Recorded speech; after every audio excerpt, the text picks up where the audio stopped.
Those of you using closed captioning at home, the captions you see are not tied to the captions that the candidates will see here tonight. Thank you, Lisa. With that, let's get started. Mr. Fetterman, we're going to begin with you. Your political experience includes serving as the mayor of Braddock, a small borough near Pittsburgh, and one term as lieutenant governor. You're running for a seat that could decide the balance of power in Washington. What qualifies you to be a U.S. Senator? You have 60 seconds. Hi, good night, everybody. I'm running to serve Pennsylvania. He's running to use Pennsylvania. Here's a man that spent more than $20 million of his own money to try to buy that seat. I'm also having to talk about something called the Oz rule, that if he's on TV, he's lying. He did that during his career on his TV show. He's done that during his campaign about lying about our record here. And he's also lying probably during this debate. And let's also talk about the elephant in the room. I had a stroke. He's never let me forget that. And I might miss some words during this debate, mush two words together, but it knocked me down, but I'm going to keep coming back up. And this campaign is all about, to me, is about fighting for everyone in Pennsylvania that ever got knocked down, that needs to get back up, and fighting for all forgotten communities all across Pennsylvania that also got knocked down, that needs to get back up. Thank you very much, Mr. Fetterman. Mr. Oz, you are a doctor, a businessman, and television personality. But this is your first run for elected office. What qualifies you to be a U.S. Senator from Pennsylvania? You have 60 seconds. I'm running for the U.S. Senate because Washington keeps getting it wrong with extreme positions. I want to bring civility, balance, all the things that you want to see, because you've been telling it to me on the campaign trail. And by doing that, we can bring us together in a way that has not been done of late. Democrats, Republicans talking to each other. John Fetterman takes everything to an extreme, and those extreme positions hurt us all. Let's take crime as an example, because it's been such a big problem. Maureen Faulkner accompanied me today to the studio. You know that her husband was a police officer in Philadelphia, was brutally murdered. John Fetterman, during this crime wave, has been trying to get as many murderers convicted and sentenced to life in prison out of jail as possible, including people who are similar to the man who murdered her husband. He does it without with the rest of the parole board agreeing. He's doing it without the families on board. These radical positions extend beyond crime to wanting to legalize all drugs, to open the border, to raising our taxes. I want Washington to be civil again. We need it to be less radical. John Fetterman, unfortunately, would bring that. Mr. Oz, thank you. Lisa. All right, gentlemen, on to the economy. Pennsylvanians are struggling to put food on the table and gas in their cars. Our Nexstar Emerson College The Hill poll shows the economy and inflation are the biggest concerns for voters. 39% of them listed that as the top issue. Beginning with you, Mr. Oz. You have blamed President Biden and reckless Democratic spending for the inflation crisis. But voters would like to hear your specific plan to cut spending. Please explain in 60 seconds. Well, if you ask the U.S. government, they'll tell you they have 4% waste and fraud. Now, I've traveled over the Commonwealth and spoken to countless people. There was a lady in Beaver County at a county fair who told me with fear in her heart that she wanted to provide food for her son's highly nutritious chicken she wanted. She couldn't afford it anymore. That's a big problem. If we've got 4% waste and fraud, we ought to be able to take care of that. John Fetterman's, however, response continually is to raise taxes. He raised taxes as mayor.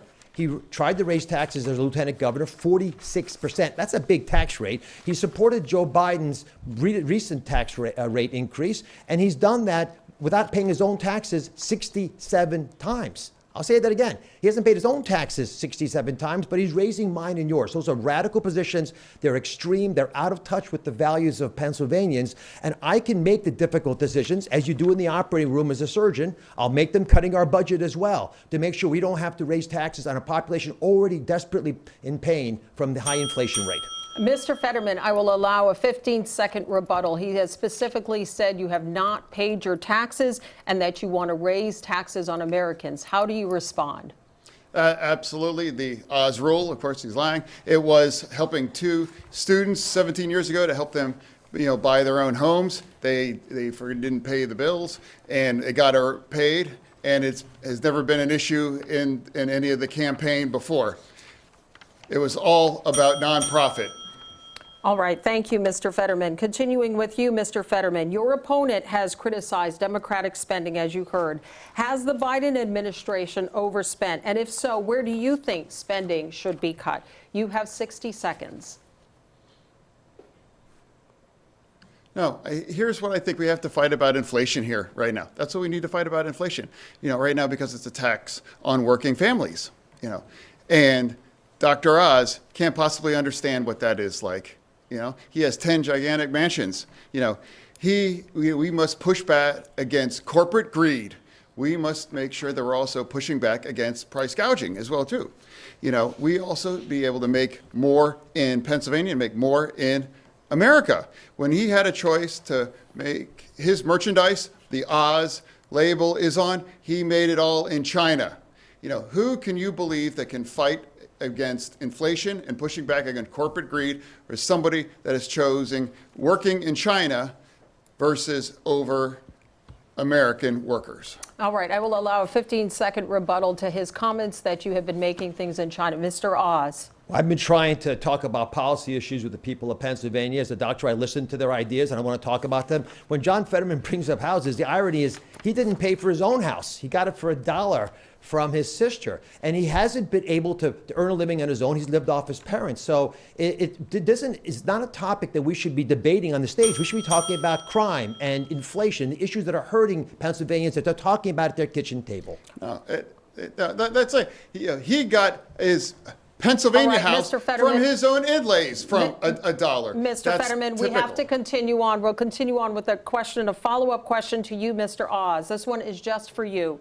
You tweeted in August that you will never stop fighting to lower gas prices for Pennsylvanians. Does that include supporting a suspension of the federal gas tax? You have 30 seconds. I'm supportive of reducing taxes, but we want to be thoughtful about the long-term game plan to get gas taxes down and, frankly, all energy prices down. I have gone around the Commonwealth. I've witnessed people say, I'm not going on vacation this year because I can't afford to pay to take my trailer to the campground. They can't even get there. What we have to do is ensure that we don't have increased inflation, and the best way to do that is reduce gas prices. John Fetterman has gone after the energy industry, called it a stain on Pennsylvania, and argued we have to ban fracking. That is disconnected from Pennsylvania. Thank you, Mr. Oz. We will get to the issue of fracking later on in this discussion. But meantime, turning back to you, Mr. Fetterman, for a follow-up. In an op-ed for the Wilkes-Barre Times Leader, you wrote, quote, "It is time we crack down on the big price gouging corporations that are making record profits while jacking up prices for all of us." How do you plan to do this, sir? You mentioned going after price gouging corporations. How do you plan to do this? You have 30 seconds. Yeah, exactly. We have to keep pushing back on that. And he would never make that choice to fight for families here in Pennsylvania. He has never met an oil company that he doesn't swipe right about. He has never been able to stand up for working families all across Pennsylvania. We must push back. Inflation has hurt Americans and Pennsylvania's families, and it has given the oil companies record profits. All right. Thank you, Mr. Fetterman. Turning to the next issue, Dennis. The minimum wage in Pennsylvania and at the national level currently sits at $7.25 an hour and has not been increased since 2009. Each of our neighboring states has raised minimum wages. You see them there on your screen, including New Jersey at $13 an hour and West Virginia at $8.75. But Pennsylvania has not followed suit. The first question is for you, Mr. Fetterman. Do you support raising the federal minimum wage to $15 an hour? Why or why not? You have 60 seconds. Yeah, I do, absolutely. I think it's a disgrace at $7.25 an hour. And how can a man, with 10 gigantic mansions, has unwilling to talk about a willing wage for anybody? Imagine a single mom with 2 children, trying to raise with them, realizing making $31,000 a year, $15 an hour. I believe every work has dignity, and every paycheck must have dignity in it as well. True, I've always supported a living wage, and we make sure that everyone has economic security. I have a follow-up for you, Mr. Fetterman. What do you say to small business owners who have told us that if the minimum wage were increased to $15 an hour, it would put them out of business. You have 30 seconds. Now, we all have to make sure that everyone that works is able to, that's the most American bargain, that if you work full-time, you should be able to live in dignity as well, true.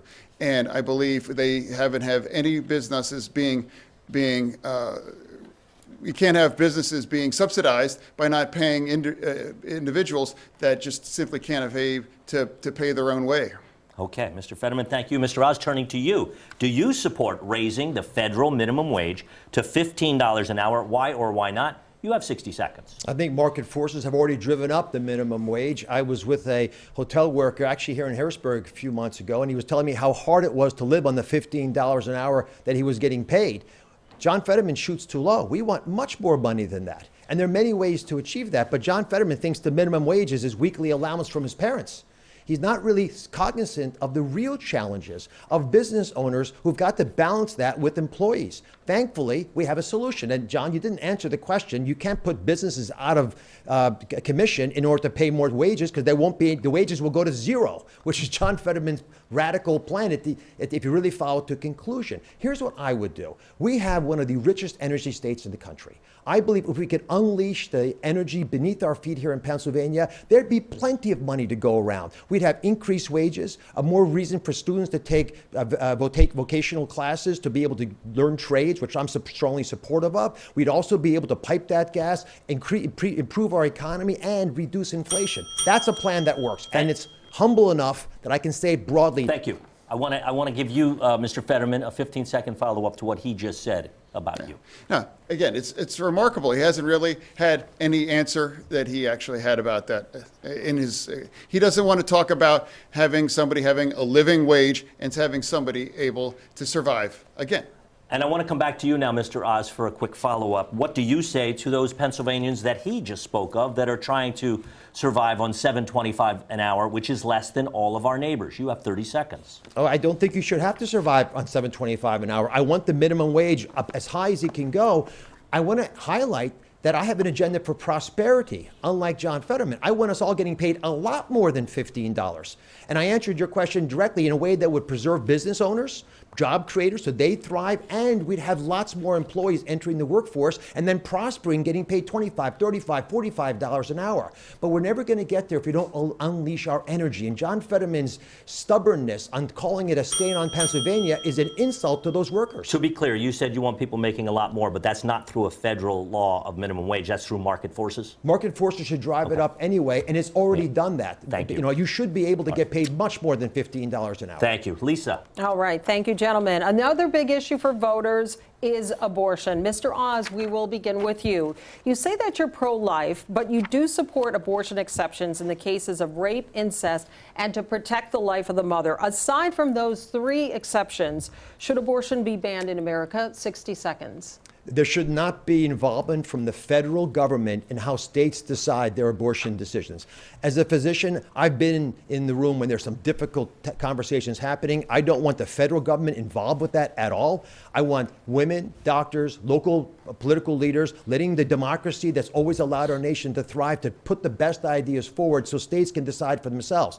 Contrast that with my opponent, John Fetterman, who on this debate stage said that he would demand federally mandated rules for all states they'd have to follow that would allow abortion at 38 weeks on the delivery table, and he would force it to be subsidized by taxpayers across the country no matter what their personal beliefs are. That's radical. That's extreme. That is out of touch with what the average voter in Pennsylvania believes is appropriate. Now, ironically, John Fetterman's been running ads on this topic, dishonest ads. I need to correct the record. They were so bad, they got pulled off television stations. Even on this station, he was running dishonest ads that I had pulled off. I haven't had a single ad pulled down. My ads tell the truth. John Fetterman's are a fiction of his imagination. All right. I'm going to let Mr. Fetterman respond specifically about the ads being pulled off the air, and then we will return to you, Mr. Oz. Mr. Fetterman. Yeah. I want to look into the face of every woman in Pennsylvania. You know, if you believe that the choice of your reproductive freedom belongs with Dr. Oz, then you have a choice. But if you believe that the choice for abortion belongs between you and your doctor, that's what I fight for. Roe v. Wade, for me, is should be the law. He celebrated when Roe v. Wade went down, and my campaign would fight for Roe v. Wade, and if given the opportunity, to codify it into law. All right. Thank you, Mr. Fetterman. Going back to you, I want to circle back to something that you said, Mr. Oz. You mentioned the decision to regulate abortion should be something that is left up to the states. Now, Republican Senator Lindsey Graham has introduced a federal bill to ban abortion after 15 weeks. I know that you've been asked about this question before. If the vote were held today, you were elected senator, you're on the Senate floor, the clerk calls you, there's a roll call vote. Are you a yay or a nay? How would you vote on the Lindsey Graham bill? You have 30 seconds. Lisa, I don't even need 30 seconds. I'll give you a bigger answer. I am not going to support federal rules that block the ability of states to do what they wish to do. The abortion decision should be left up to states, and specifically when John Fetterman... You roll with Doug Mastriano. John, when I'm done, John, you'll have your turn, John. One moment, Mr. Fetterman. Continue, Mr. Oz. I've been very clear on my desire as a physician not to interfere with how states decide. So when John purposely, knowingly misrepresents that to women, he scares them. He's purposely trying to alarm them, and the fear-mongering isn't working. Running tens of millions of dollars of ads claiming that I'm against all abortions when he knows that's not right, claiming that I'm going to be strict with Pennsylvania when he knows that's not honest. I can't be any clearer that I've been on the stage today. John Fetterman, if you just hear that one story today, I'd be really happy. But I know you're not going to, because you're going to go right back to telling the fables that you believe. Mr. Oz, I want a 15-second clarification. You are saying that you would leave it up to the states, that the federal government does not have a role here. So are you saying you would not vote for the Lindsey Graham bill? Any bill that violates what I said, which is the federal government interfering with the state rule on abortion, I would vote against. What I feel strongly about is that women in Pennsylvania understand what I'm saying and not believe that someone who's taken an extreme position like John Fetterman represents them, because most women do not believe that we should, at a federal level, codify 38 weeks of permission to have an abortion and have taxpayers pay for it. So a yes or no on the Lindsey Graham bill? I think I've answered this very, very clearly 3 times, Lisa. Okay, all right. Thank you, Mr. Oz. Turning to you, Mr. Fetterman, you have frequently stated your belief that abortion should be safe and legal. Do you support any limits on when a woman can have an abortion? Please explain in 60 seconds.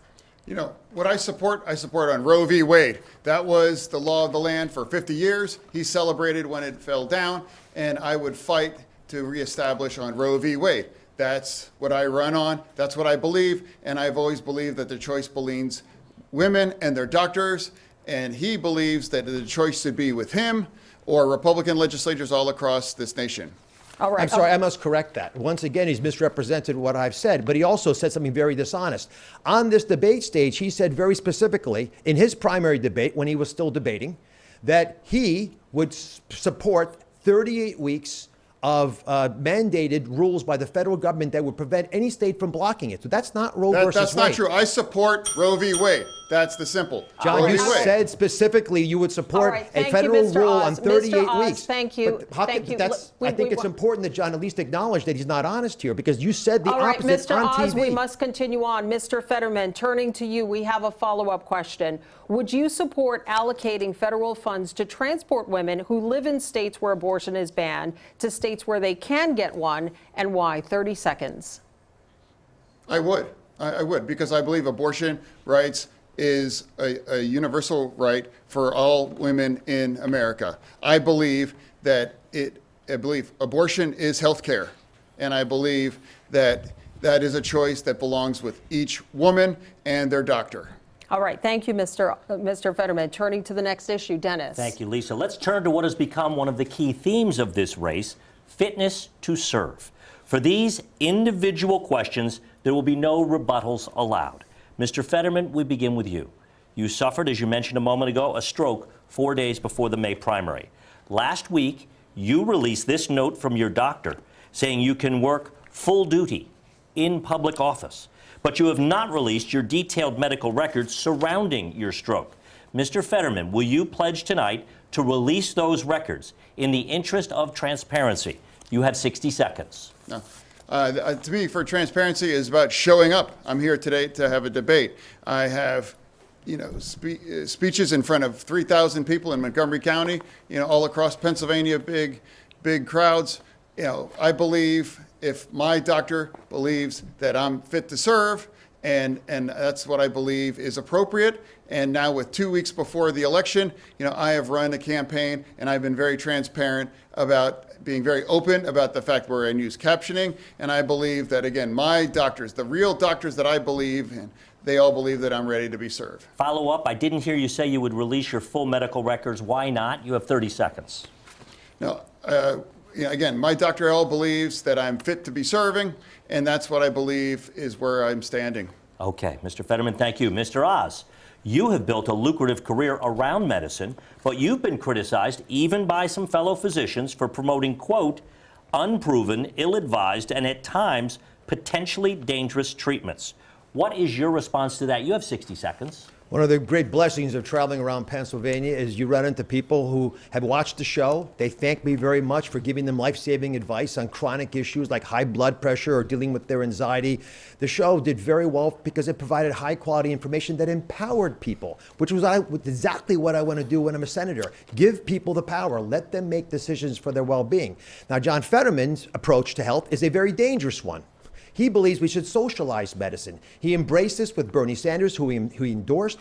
The two candidates call themselves the two most progressive people in America. When you have socialized medicine, Dennis, you shut down the ability of people to get access to health care. Doctors stop practicing. There are no medications available. The lines get long. It's a disaster, and it puts people at risk. So I don't believe we should allow socialized medicine, the abolition of all private health care insurance in America, and radical positions like the ones taken by John Fetterman make him too extreme to serve. If we're going to bring balance to Washington, you got to bring people who understand the ramifications. Even Joe Biden called John Fetterman's idea, I'll quote him, preposterous. Mr. Fetterman, I'm going to let you respond in just a minute, but I have a follow-up for you first, Mr. Oz. Did you or your company make a profit from promoting those products? You have 30 seconds. I never sold weight loss products as described in those commercials. It's a television show, like this is a television show, so people can run commercials on the shows, and that's a perfectly appropriate and very transparent process. I ruffled a lot of feathers on my show because I told people the truth, and I'm proud of that, and I'll do the exact same thing as a U.S. Senator. Oh. But there's no way to defend what John Fetterman has done with socialized medicine. That is a radical departure from what we in America have accepted. I must relationship respond between to you, that. John, you'll have your turn. John, let me finish. I must respond to that. There must be a relationship between a doctor and a patient, and that's what I would direct patients to do. Thank you. Mr. Fetterman, he accused you of socialized medicine, supporting socialized medicine. What is your response? Yeah, again, it's the Oz rule. He's on TV and he's lying. I never supported any of that thing. He keeps talking about Bernie Sanders. 3 years ago he was on his show and he hugged him and he said, "I love this guy. You know what? Why don't you pretend that you live in Vermont instead of Pennsylvania and run against Bernie Sanders? Because all you can do is talk about Bernie Sanders. Because my truth is that healthcare is a basic fundamental right, and I believe in expanding that, and I believe about fighting for healthcare, the kind of healthcare that saved my life." Dennis, that was dishonest. He explicitly supported socialized Mr. Oz, medicine. we have a lot Sanders. of topics to get to. I think we did this. Lisa, you go ahead. We are going to move on to the next topic, and this has come up earlier, and that is the issue of fracking. Pennsylvania only trails Texas in terms of natural gas production. Both of you have taken shifting positions on the issue of fracking. Mr. Oz, we begin with you. You wrote a column in 2014 calling for no fracking pending health study results. But in a video posted on social media in March, you said, quote, "Natural gas guarantees high-paying skilled jobs right here in Pennsylvania, so back off Biden. Give us freedom to frack." Mr. Oz, please explain that changing position. 60 seconds. I've been very consistent. Fracking has been demonstrated. It's a very old technology to be safe. It is a lifeline for this Commonwealth to be able to build wealth, similar to what they've been able to achieve in other states. For that reason, I strongly support fracking, drilling, the piping of that natural gas. In fact, I'd build a facility even in Philadelphia so we can export it to our allies and help them, the ones that are struggling now in Eastern and Western Europe because of the Ukrainian war. John Fetterman calls fracking a stain on Pennsylvania. He says that he would sign a moratorium to ban its continued use. He's against pipelines. He voted or supported the vote against the Keystone Pipeline that ended up shutting it down. He supports Biden's desire to ban fracking on public lands, which are our lands, all of our lands together.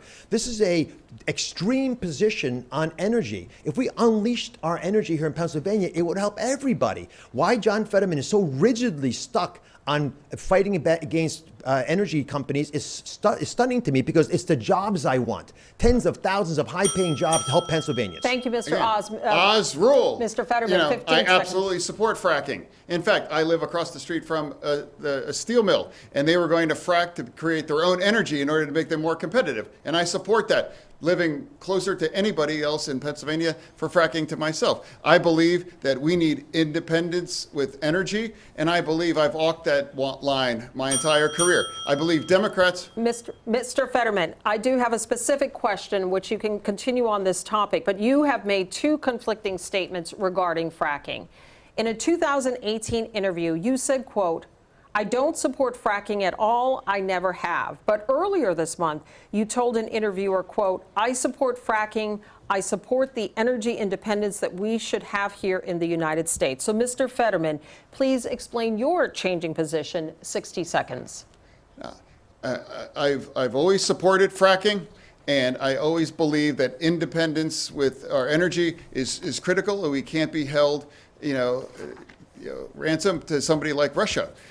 I've always believed that energy independence is critical, and I've always believed that, and I do support fracking. I've never taken any money from their industry, but I support how critical it is that we produce our own energy and create energy independence. I must correct the record. Just a second, Mr. Oz. I do want to clarify something. You're saying tonight that you support fracking, that you've always supported fracking, but there is that 2018 interview that you said, quote, "I don't support fracking at all." So how do you square the two?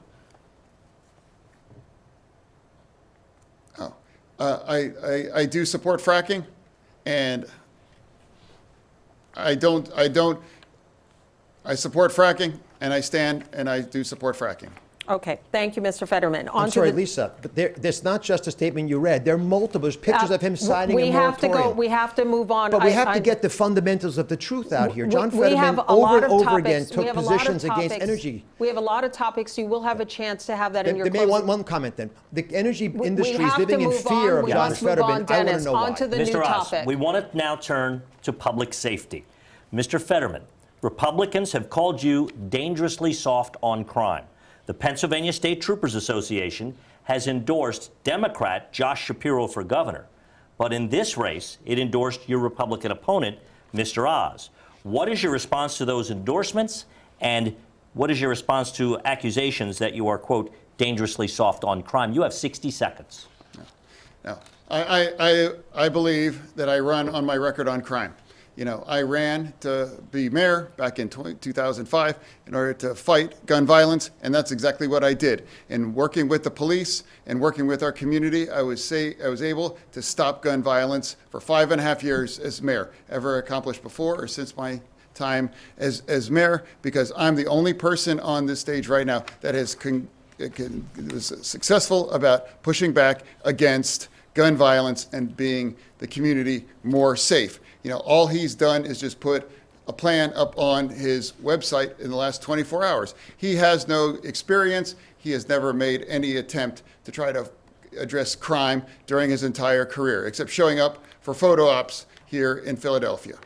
I will give you 15 seconds to respond to that, and then I have a question for you. The Fraternal Order of Police from Braddock, the small town he represented, endorsed me. They supported me because what he's saying is not true. Violence skyrocketed in Braddock. I mean, the town wasn't in a good shape when John got there. It got worse when he was there. People kept leaving. So, of course, you're going to have all kinds of aberrations. But, John, the city was dangerous under your leadership, and that's why the FOP endorsed me. Mr. Oz, this past summer, Congress passed the first gun control bill in decades.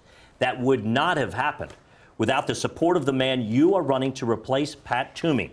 How would you have voted on that bill, and would you continue Toomey's legacy as being one of the lead Republicans in Congress on pushing for gun reforms? You have 60 seconds. I have been supported by Pat Toomey. I've enjoyed working with him. I think he's done a wonderful job. There are parts of that bill that I like a lot. For example, I like the fact that there are background checks that are being strengthened now, so we can make sure that people who should not have guns don't get guns. I also like the fact that there was a lot of money invested for mental health, which is an important part of the equation. I've been to Philadelphia. I've done prayer vigils with black clergy leaders who are desperately trying to save the people in their community.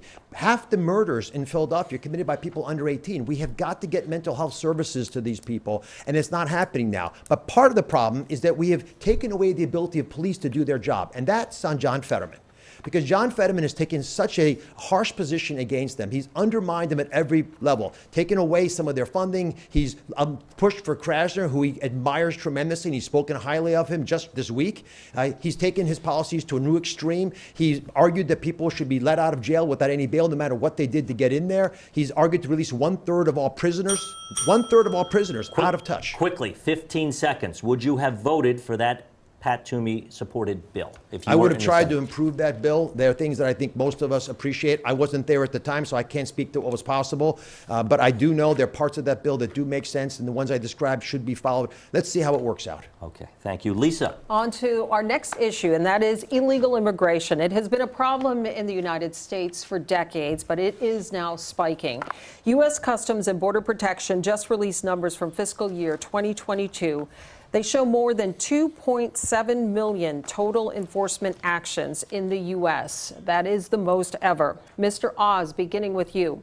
Republican governors in the South have been sending migrants to Democratic-run cities and states without a plan or without any coordination. It is certainly gaining a lot of attention, but is it an effective way to deal with the influx of migrants? You have 60 seconds. Lisa, we have a catastrophe at the border, and we should not have sanctuary cities, as John Fetterman has tried to introduce. But I've been into the parts of Philadelphia and Allentown and Reading, where we have large Latino populations. I understand the challenges of the border. My father was an immigrant. My mother were immigrants. I understand what legal immigration offers us, but the completely porous, open nature of our border, which John Fetterman supports, has created a humanitarian crisis with cartels profiting with human trafficking operations. They take the money, they buy narcotics from China and bring that into our country, and it's making every state a border state. Pennsylvania is already a border state because we're top 3 in the country in fentanyl overdoses. Lisa, I can't go anywhere where, in giving a big event, where I don't meet multiple people who say their personal lives have been destroyed because of fentanyl overdoses. Yet John Fetterman not only wants an open border, not only supports sanctuary cities, but he wants to legalize all hard drugs in America, including narcotics. That is, out of touch with everybody. That radical position was tried in Oregon, which he endorsed. 50% homicide increase rate. Oh, one moment. I will give a 15-second rebuttal. Yeah, that is, again, the Oz rule. That is just not true. Here, his family's company was levied the largest fine for immigration hiring of immigrant illegals. And I think he should sit this one out in terms of what a secure border. All right. We do have a follow-up specifically for you, Mr. Fetterman. Vice President Kamala Harris says the southern border is secure, yet we are seeing an unprecedented number of migrants crossing. Is the border secure? And if not, what would you do to fix what both parties are calling a crisis? You have 60 seconds, Mr. Fetterman. I believe that a secure border can be compatible with compassion. I believe we need a comprehensive and bipartisan solution for immigration. That's what I believe. I don't ever recall in the Statue of Liberty did they say, take our tired, huddled masses and put them on a bus and use cheap political stunts about them. I believe we have to develop a comprehensive and bipartisan solution to address our issue here for immigration here in our nation. All right. Thank you, gentlemen. On to the next issue. But John's not addressing the elephant in the room, fentanyl. We have to move on to the next issue. We will be circling back on that. Turning now to foreign policy. Mr. Fetterman, what do you believe is the greatest foreign threat to the United States of America? You have 60 seconds. I believe is right now is China. I believe China is not our friend, and I believe that we can't be able to push back, and we need to stand against China. And I believe that Dr. Oz has chosen to manufacture all of his merchandise on his name on it in China. Which one of us on this stage is going to stand up against and stand firm against China? You know, and I believe that's our single biggest issue right now, to make sure that we address China and make sure that we know that it's not our friend. Mr. Oz, what do you believe is the greatest foreign threat to the United States of America? You have 60 seconds. The fact that our country is not projecting strength. Take, for example, what we're doing with Iran. In order to try to get them to give us a little oil so we can deal with the catastrophe that Russia has caused, we have gone to them and tried to sign a deal that would allow them once again to have the nuclear power to blow up Israel, which they promised they would do. John Fetterman supports that deal. It doesn't make any sense for America to treat our enemies better than our allies. We have to message with our strong voice and the energy we have in our country that we have control over our future. And the best way for America to establish its dominance is to unleash the energy here in Pennsylvania and across the country. By not doing that, not only do we cause all kinds of problems with local jobs and inflation, but we're destroying our ability to remain energy dominant, and we're not able to become allies like we should be for countries like European nations, which are going to struggle with their coldest winter ever. It's the best way to punch Putin back and to teach China a lesson is American energy to reign supreme. And John Fetterman doesn't like American energy, and they are scared of him because they know they can't trust him. He's proven it. Mr. Oz, thank you. Lisa. All right, on to our next issue. In our recent Nexstar poll, a hypothetical rematch between Joe Biden and Donald Trump in 2024 would be a statistical tie in Pennsylvania. 46% of people said they would vote for former President Trump, 45% for President Biden. Mr. Oz, would you support a Trump 2024 run, and why 60 seconds? I'll support whoever the Republican Party puts up. And I have reached out across the aisle on my campaign because I want to bring balance to Washington. And I've tried to work with Democrats and Republicans and people in the middle, and people unsure, and people who forgot, and people who got angry with where their party was headed. I want to bring us together to make this country do what it's always been able to do. Unify, not divide, and address the problems as a surgeon, because in the OR, that's what I do. I just fix the big problem in front of me. John Fetterman, however, cannot go to Washington and work with the other side because he doesn't even get along with his own side. He criticized Joe Biden for not spending enough money and not sidling up close enough to Bernie Sanders. He says he won't work with Joe Manchin. He said, if you like Joe Manchin, don't vote for me. So if you're picking fights with your own party, you're not going to be able to reach across the aisle to the other side. His extreme positions have made him untenable for Republican lawmakers. We need to send someone to Washington who understands the importance of balance, sensible decision-making, and a common sense approach to the challenges that we all face. That's not John Fetterman. Mr. Oz, Donald Trump has supported you. He has endorsed you. Why won't you fully commit to supporting him in 2024? Oh, I do. I would support Donald Trump if he decided to run for president. All right. But this is bigger than one candidate. This is a much bigger story about how we are going to build a bigger tent to let more Americans feel safe. Are you concerned about the ongoing legal investigations involving the former president? 30 seconds, sir. I haven't followed them very carefully. I've been campaigning pretty aggressively. They'll work themselves out. I have tremendous confidence in the American legal system, and I believe law and order will reign supreme. But speaking about that topic, there's one person on this stage who's broken the law, we believe. John Fetterman took a shotgun, chased an unarmed African-American man, and put the gun, apparently, according to that man, to his chest. John, you weren't pulled over by the police. They let you go. You were the mayor at the time. Why haven't you apologized to that unarmed, innocent black man who you put a shotgun to his chest? All right. We will allow a 30-second response to that, Mr. Fetterman, specifically what he was saying, referring to the incident in Braddock. I made the opportunity to defend our community as the chief law enforcement officer there. Everybody in Braddock, an overwhelming majority community of black community, all understood what happened. You know, they understood what happened, and everybody agreed that, and nobody believes that it was anything about me making a split-second decision to defend our community as well. Why not apologize? Mr. Oz, please. We are still with Mr. Fetterman. Turning to you right now, you support a Biden run. Do you support a Biden run in 2024? Why in 60 seconds?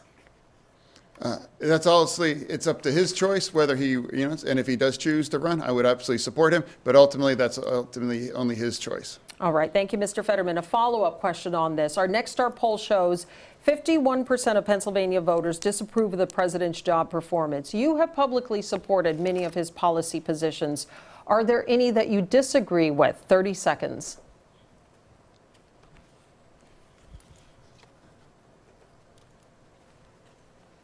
No, I just believe he needs to do more about supporting and fighting about inflation.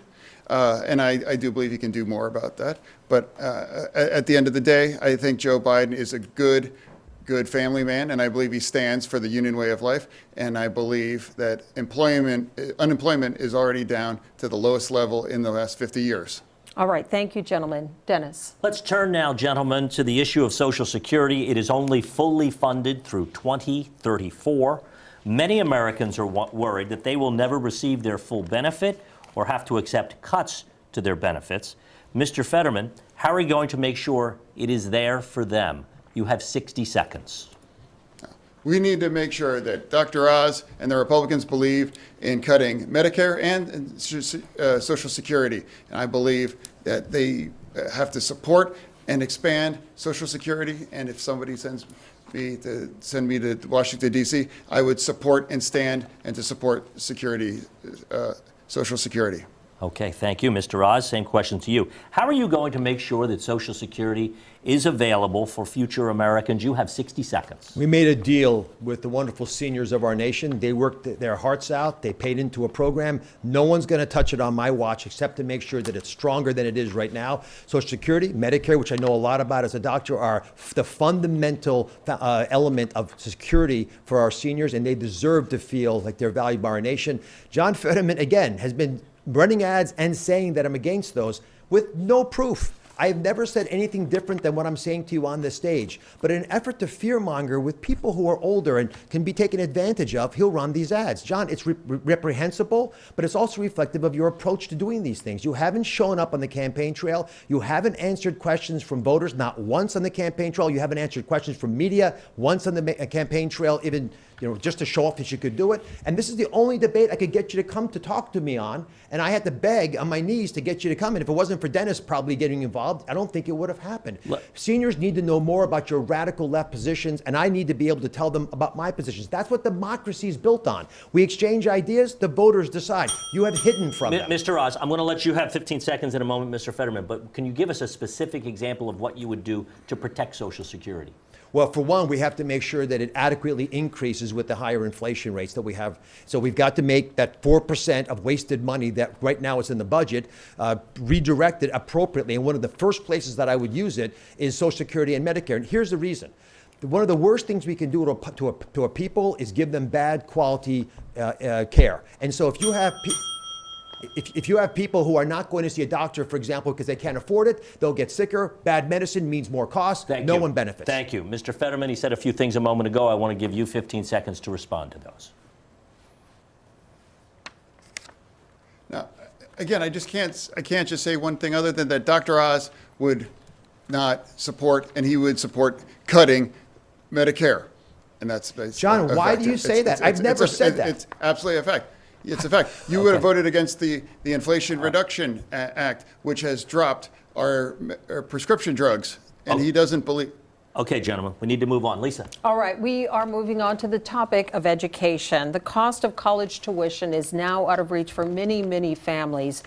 Our question is for both of you. We start with Mr. Oz. What is your plan to bring down the cost of higher education long term? You have 1 minute, Mr. Oz. I've worked in academic medical centers my whole life, so I'm in higher education. And I can tell you the reason the prices have gone up sixfold in the last 40 years is not because the education quality is better. We've added extra layers of middle-level individuals who don't actually improve the quality education, in my opinion. There's a lot of expenses now incurred by these institutions, and it's not right for the American people to be stuck with the bill. I would push them to offer more electronic classes. Half the kids don't live on campus anyway. John Fetterman's approach, however, is not to deal with the unnecessarily high costs, but just to pay it.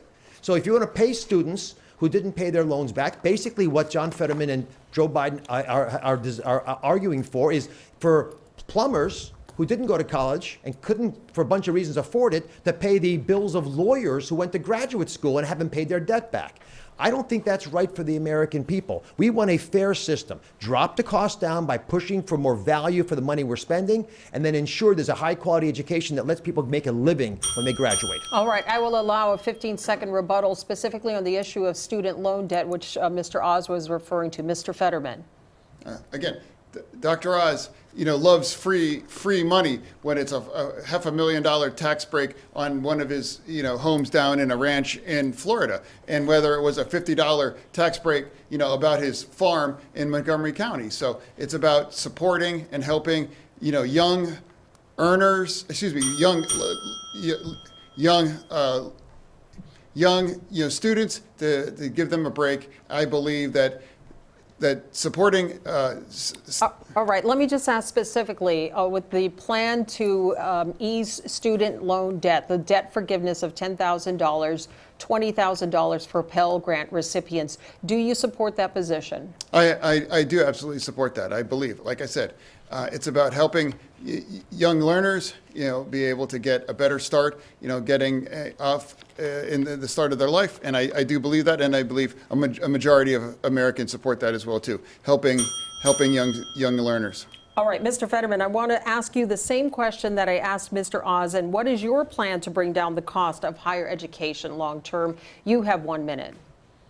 Yeah, I don't think he didn't answer. He didn't answer the question whatsoever. I did answer the question. Mr. Oz, please give him a moment. You didn't. I fundamentally believe that every quality public university education should be very affordable in every state, and I think that needs to be a significant investment. To make sure that anyone be able to afford to go to get a 4-degree university degree, at Penn State or at Pitt or any state schools, to make it much more affordable. And that means acquiring a significant investment to make sure and create it affordable that every family can afford. How exactly, Mr. Fetterman, do you propose doing that to make it more affordable for families? No, I just making it that much more, it costs too much, and I believe providing the resources to reduce the tuition to allow families to be able to afford it. All right, we have a follow-up question. This one now is for both of you. This is from News Nation viewer Ann Andrews, a registered nurse from Conneautville near Erie. Ann is a vocational educational instructor for a university and a practicing registered nurse. If you were elected, could you please tell me what you would be doing for vocational education in the state of Pennsylvania as well as our nation?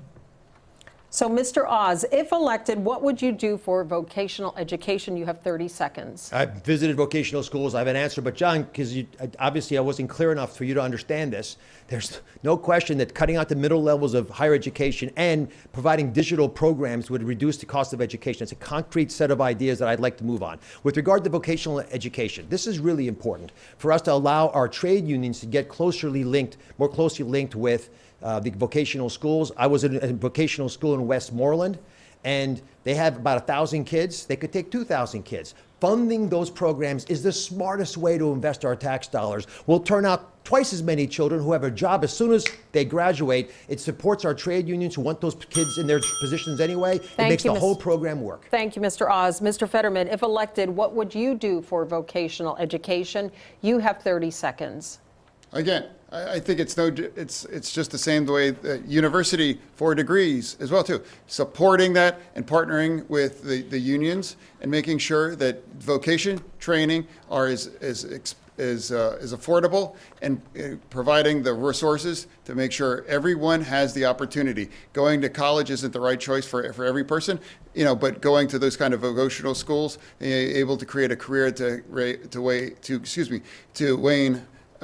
reach a lot of high salary, and again, supporting to reduce those costs are critical too. All right, thank you, gentlemen. Dennis. Moving now, multiple members of Congress, specifically Democrats, have called for the Supreme Court to be expanded. Candidates, we want to know where you stand on this. Mr. Fetterman, should the Supreme Court be expanded, and if so, by how many justices? You have 60 seconds. I don't believe, I don't stand, and I don't believe in that. I fundamentally believe that even though I don't agree with the ideological breakup of the Supreme Court, I believe it's not about changing the rules. It's about acknowledging where we're at, much the way the Republicans want to try to change the Constitution about how our Supreme Court in Pennsylvania is going to be done, and I don't support that. So I think it's critical that we be consistent, and I do not believe in supporting the Supreme Court.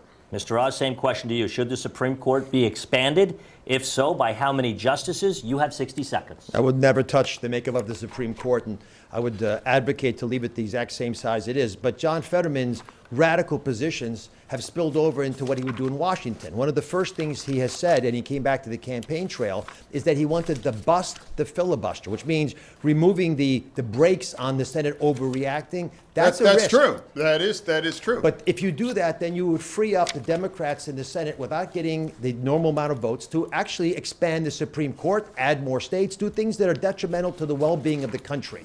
So I think, on your first day back, arguing that we should get rid of the filibuster is a dangerously radical move that would hurt Washington. It's not in our nation's best interest. Thank you both very much. All right, at this time, we are ready for our closing statements. You each have 90 seconds to convince Pennsylvanians to vote for you on Election Day. Mr. Fetterman, you are first, 90 seconds. Once again, I would just like to say that my campaign is all about fighting for anyone in Pennsylvania that ever got knocked down, that had to get back up again. You know, I'm also fighting for any forgotten community all across Pennsylvania that ever got knocked down, that had to be made to get back up. You know, I've made my entire career dedicating to those kinds of pursuits.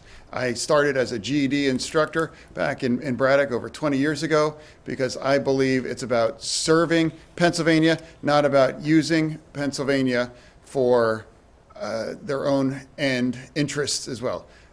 To me, careers are revealed by your real underlying values. And my values have always been about fighting for forgotten communities all across Pennsylvania. All right, thank you, Mr. Fetterman. Mr. Oz, your final thoughts, 90 seconds.